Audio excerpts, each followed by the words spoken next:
Cancer treatment ரொம்ப modern ஆச்சு. ஆனால் பேஷண்ட்டுக்கு உண்டான அந்த பயம் மட்டும் இன்னும் மாறவே இல்லை.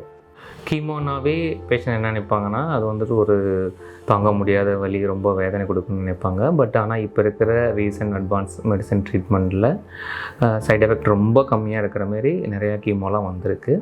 ஒன்று. ரெண்டாவது, பேஷண்ட்டுக்கு ஒரு கீமோ ஸ்டார்ட் பண்ணிட்டாங்கன்னா அதுலேருந்து அவங்களோட எந்த வேலையும் பண்ண முடியாது அப்படின்னு, எந்த வேலைக்கும் போக முடியாது, வீட்டிலே தான் இருக்கணும் அப்படின்னு நினைப்பாங்க. பட் அது கிடையாது. அவங்களோட நார்மல் ரொட்டீன் ஒர்க்கை அவங்க பண்ணிக்கலாம்.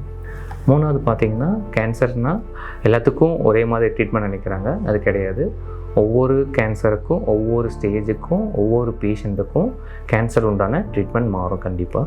நாலாவது, பயாப்சி எடுத்ததுக்கப்புறம் தான் எனக்கு கேன்சர் ரொம்ப அதிகமாச்சுன்னு சொல்லுவாங்க. பட் ரியாலிட்டி அது கிடையாது.